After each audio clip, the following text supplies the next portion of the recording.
একজন যখন পুলিশ আধিকারিকের যখন রিভলভার ছিনিয়ে নিয়ে পালানোর চেষ্টা করছে প্রভাস মণ্ডল, ঠিক সেই সময় আরেক অফিসার অর্ঘ্য, যার নাম উঠে আসছে এই অফিসার অর্ঘ্য, তিনি একদম হিরোর মতো এসে এনকাউন্টার করেন এই প্রভাস মণ্ডলকে। আপনাদের আরো একবার জানিয়ে রাখবো, এই অর্ঘ্য যার কথা আমরা বলছি, অফিসার অর্ঘ্য, তিনিই কিন্তু এনকাউন্টারটা করেছেন। এবং আমার পেছনে যে ছবিটা আপনারা দেখতে পাচ্ছেন, আরেকজন হিরো, আরেক পুলিশ অফিসার রনি সরকার, তার বন্দুক ছিনিয়ে নিয়ে পালানোর চেষ্টা করা হয়। আমি বিস্তারিত জানবো প্রসেনজিৎ থেকে। প্রসেনজিৎ, একেবারেই দেখো দেখো যেমনটা জানাচ্ছিলাম যে রাত্রি 12:30 নাগাদ বারুইপুর থানা থেকে এসআইটির সদস্যরা তারা এই প্রভাসকে নিয়ে ঘটনার পুনর্নির্মাণের জন্য বারুইপুরের সূর্যপুর হাট যে এলাকা রয়েছে সেই এলাকায় উদ্দেশ্যে রওনা দেয় এবং ঘটনাস্থলে 12:45 নাগাদ তারা এসে পৌঁছন। মধ্যরাত এলাকায় চারিদিক নিস্তব্ধ। ঠিক এই নিস্তব্ধতার মধ্যেই কার্যত ঘটনার পুনর্নির্মাণ করতে চেয়েছিলেন আধিকারিকেরা। তার কারণ আমরা জানি যে গত রবিবার যখন বিষয়টি প্রথম জানাজানি হয়, যখন মেয়েটির দেহ উদ্ধার হয় পুকুর থেকে, সেই সময় কিন্তু এলাকার মানুষজন উত্তেজিত হয়ে পড়েছিল এবং গণপিটুনিতে কিন্তু একজনের মৃত্যু হয়েছিল। যাতে এই ধরনের ঘটনা বা আইন শৃঙ্খলার অবনতি না হয়, সেই কারণেই কিন্তু পুলিশ একটু ফাঁকা এলাকায়, যখন মানুষজন কম থাকবে বা এলাকায় ফাঁকা থাকবে, তখনই কার্যত পুনর্নির্মাণটা করতে চেয়েছিল। আর সেই কারণে প্রভাস মণ্ডলকে নিয়ে যখন পুলিশের যে দলটি তারা পুনর্নির্মাণের জন্য এসেছিলেন, তারা যখন এই ঘটনার পুনর্নির্মাণ করছিলেন, তখনই কার্যত এই রনি সরকারের যে পিস্তল সেটা কার্যত ছিনিয়ে নেয় প্রভাস এবং তারপর এক রাউন্ড গুলি পুলিশের উদ্দেশ্যে সে ছোড়ে এবং পালিয়ে যাওয়ার চেষ্টা করে পাশের কলা বাগান থেকে। এবং তখনই কার্যত অর্ঘ্য মণ্ডল, আর এক পুলিশ অফিসার, সাথেই কিন্তু প্রভাসকে লক্ষ্য করে গুলি ছোড়ে এবং সেই গুলি গিয়ে লাগে প্রভাসের কোমরে। ঘটনাস্থলেই কার্যত রক্তাক্ত অবস্থায় লুটিয়ে পড়ে প্রভাস এবং তড়িঘড়ি তাকে সেখান থেকে উদ্ধার করে বারুইপুর মহকুমা হাসপাতালে নিয়ে গেলে চিকিৎসকরা তাকে মৃত বলে ঘোষণা করেন।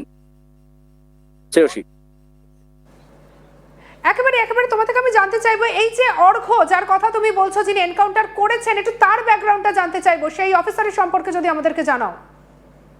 দেখো, এই অর্ঘ্য মণ্ডল দীর্ঘদিন ধরেই বারুইপুর পুলিশ জেলায় তিনি কর্মরত রয়েছেন এবং একাধিক থানাতে তিনি কিন্তু যে পিসি পার্টি হয় সেই পিসি পার্টিকে কিন্তু লিড করেছেন। অর্থাৎ সেই থানা এলাকায় যারা কার্যত কুখ্যাত সমাজ বিরোধী, তাদের উপরে নজর রাখা, তাদেরকে গ্রেপ্তার করা, সেই সমস্ত বিষয়ে কিন্তু অর্ঘ্য মণ্ডল দীর্ঘদিন ধরে কাজ করেছেন এবং বর্তমানে তিনি কিন্তু বারুইপুর পুলিশ জেলাতেও কর্মরত রয়েছেন। এবং সেই অর্ঘ্য মণ্ডলও কিন্তু গতকাল যখন এই পুনর্নির্মাণ হয় ঘটনার, তখন কিন্তু সেই দলেই অর্ঘ্য মণ্ডলও ছিলেন এবং রনি সরকার তার সহকর্মীর পিস্তল যখন ছিনিয়ে নিয়ে এই প্রভাস মণ্ডল পালিয়ে যাওয়ার চেষ্টা করে এবং গুলি চালায় পুলিশকে লক্ষ্য করে, তখন কিন্তু পিছু না হটে অর্ঘ্য মণ্ডল কিন্তু বুক চিরিয়ে কার্যত সামনে এগিয়ে আসে এবং প্রভাসকে নিরস্ত করতে তার নিজের পিস্তল থেকে, তার সার্ভিস রিভলভার থেকেই কার্যত কিন্তু গুলি ছোড়ে প্রভাসকে লক্ষ্য করে এবং সেই গুলি কিন্তু একেবারে অব্যর্থ লক্ষ্যে কিন্তু গিয়ে লাগে। অর্থাৎ প্রভাসের গায়ে কিন্তু সেই গুলি লাগে এবং প্রভাসের কোমরে গুলি লাগে, যেমনটা প্রাথমিকভাবে জানা যাচ্ছে। এবং প্রভাস কিন্তু সাথেই সেই ফাঁকা মাঠের মধ্যে কিন্তু লুটিয়ে পড়ে এবং রক্তাক্ত অবস্থায় তাকে সেখান থেকে তুলে নিয়ে হাসপাতালে যাওয়া হয়।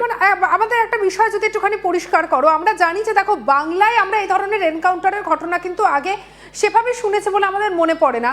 যখন এনকাউন্টারের মতো ঘটনা আসে, এবং দেখো এর আগে আমরা দেখেছি যে দক্ষিণ 24 পরগনায় এনকাউন্টার স্পেশালিস্ট অজয় পাল শর্মা এসেছিলেন, তারপরে এই বিজেপি সরকার ক্ষমতায় আসার পরে আমরা বাংলায় এই এনকাউন্টারের ঘটনা শুনছি।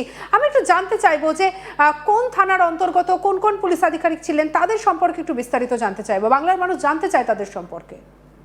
দেখো, এই যে এসআইটি তৈরি হয়েছে, সেই এসআইটিতে একদিকে যেমন বারুইপুর পুলিশ জেলার অতিরিক্ত পুলিশ সুপার রয়েছেন, তেমনি রয়েছেন বারুইপুরের এসডিপিও রয়েছেন অভিষেক রঞ্জন, তেমনি রয়েছেন অন্য একাধিক পুলিশ কর্তা, যেমন রয়েছে এসআই রনি সরকার, যেমন রয়েছে এসআই অর্ঘ্য মণ্ডল।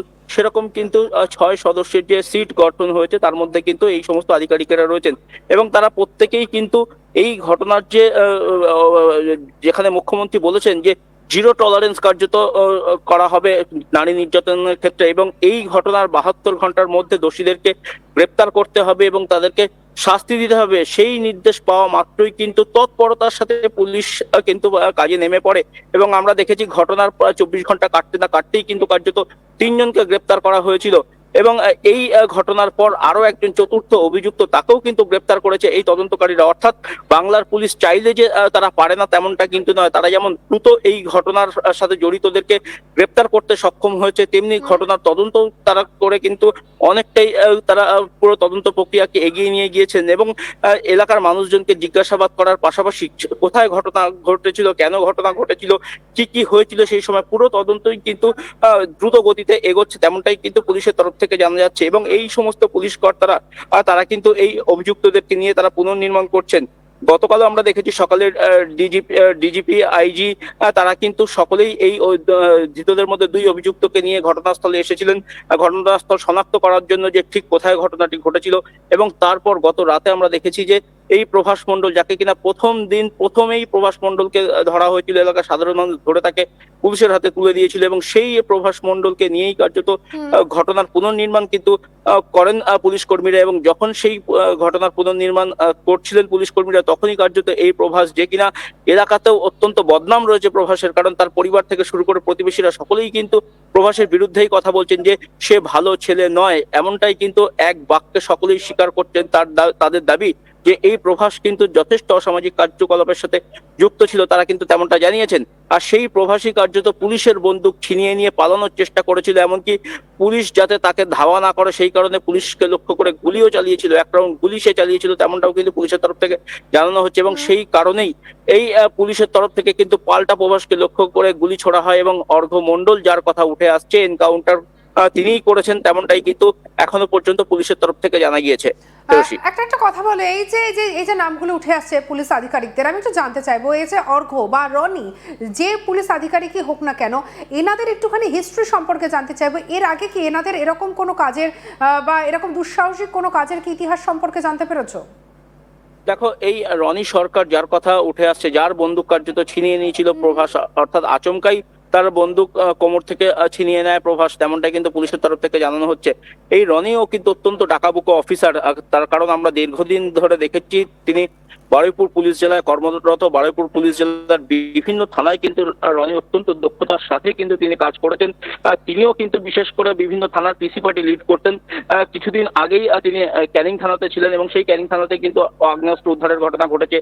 তার আগে বারুইপুর থানাতে ছিলেন, সোনারপুর থানাতে ছিলেন, নরেন্দ্রপুর থানাতে ছিলেন এবং সমস্ত জায়গাতেই কিন্তু রনি সরকার কার্যত পিসি পার্টিকে লিড করতেন, তেমনটাই কিন্তু আমাদের নজরে রয়েছে। এবং এই রনি সরকার অত্যন্ত ডাকাবুকো অফিসার এবং অত্যন্ত সাহসিকতার সাথে একের পর এক অত্যন্ত ক্রিটিক্যাল মামলা যেগুলো থানাতে হয় কার্যত, সেইগুলোর দায়িত্ব কিন্তু এই রনি অর্ঘ্যর মতো যারা পুলিশ অফিসার রয়েছেন, যারা অত্যন্ত ডাকাবুকো বলে পরিচিত, তাদের ঘাড়েই মূলত পড়ে। এবং এই ক্ষেত্রে অর্থাৎ বারুইপুরের এই যে শিশু খুন এবং তাকে যে তার সাথে খারাপ কাজ করার পরে যে তাকে মেরে ফেলা হলো, এবং সেই ঘটনায়ও কিন্তু এই রনি সরকার, অর্ঘ্য মণ্ডলের মতো পুলিশ অফিসারদেরকে কিন্তু দায়িত্ব দেওয়া হয় এবং এসআইটি যে গঠন করা হয় তার সদস্য করা হয়, যাতে কিনা তদন্ত প্রক্রিয়া দ্রুত গতিতে চলতে পারে এবং কোনো ভয় ডরহীন ভাবে যাতে তারা কাজ করতে পারে এবং